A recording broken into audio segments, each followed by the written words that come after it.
O Centro de Controle e Prevenção de Doenças estima que os Estados Unidos tiveram um excesso de 200.700 mortes desde o início da pandemia, muito mais do que as cerca de 170 mil mortes causadas oficialmente pela doença do coronavírus de 2019. O país tem mais de 5.300.000 casos confirmados. Há 18 dias, o total de mortes supera 1.000 por dia. Na quinta-feira, a Califórnia ultrapassou a marca de 600 mil casos confirmados. O presidente Donald Trump admitiu que quer cortar a verba do Correio dos Estados Unidos para impedir que milhões de eleitores americanos votem pelo correio por causa da pandemia. Trump alega que o voto postal pode ser objeto de fraude em massa, mas quer mesmo impedir eleitores democratas de votar. No mundo inteiro, são mais de 21 milhões de casos confirmados, pelo menos 763 mil mortes e mais de 14 milhões de pacientes recuperados. O Brasil registrou nesta sexta-feira mais 1.007 mortes e mais de 49 mil casos novos. O total de óbitos chegou a 106.571 e o de casos confirmados a quase 3.280.000. Em 6 estados, as mortes estão em alta, em 11 estão estáveis. No Distrito Federal e em 9 estados, a tendência é de queda.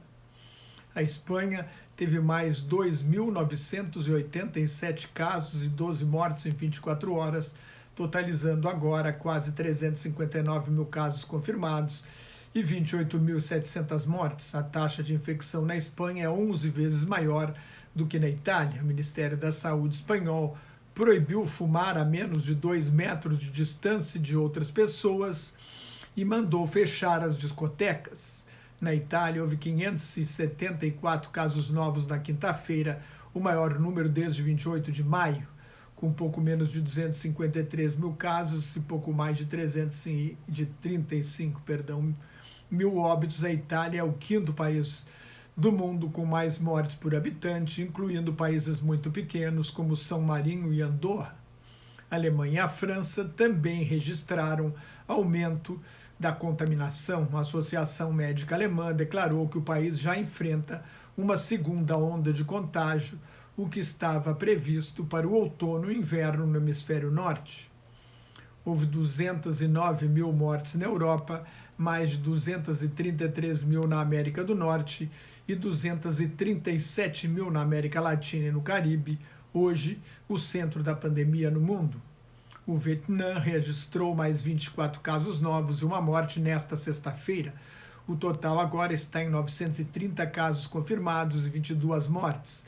As Filipinas suspenderam a importação de frango do Brasil depois da acusação da China de que asas de frango de um frigorífico de Santa Catarina estavam contaminadas com o novo coronavírus.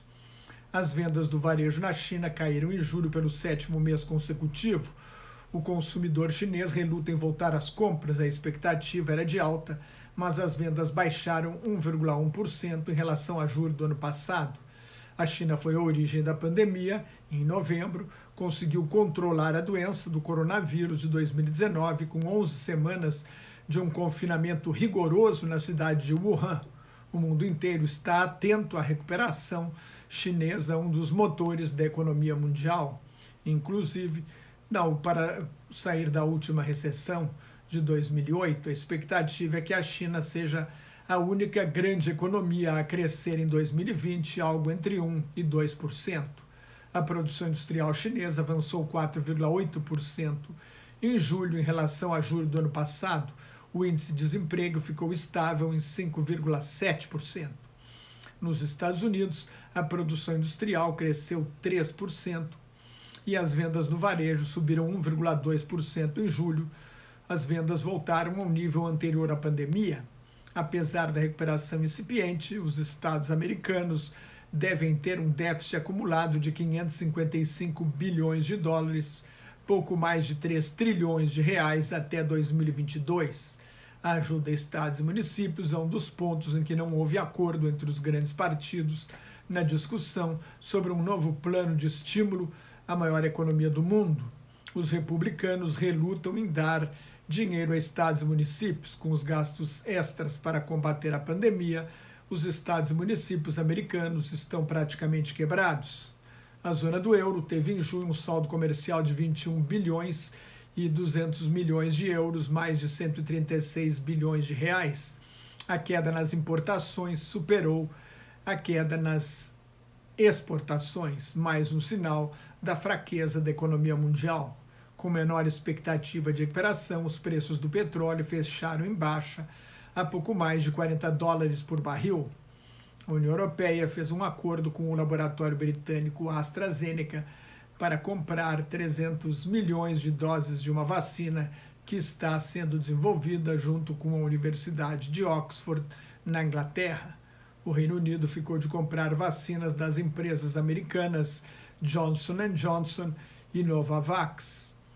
Mais notas e comentários sobre política internacional no meu blog Globalização em Crise, que está em nelsonfrancojobim.blogspot.com, no meu Twitter e no Facebook, onde colaboro também com o grupo Quarentena News. Cuide-se, fique em casa se não tiver nada muito importante a fazer na rua e muito obrigado pela sua atenção.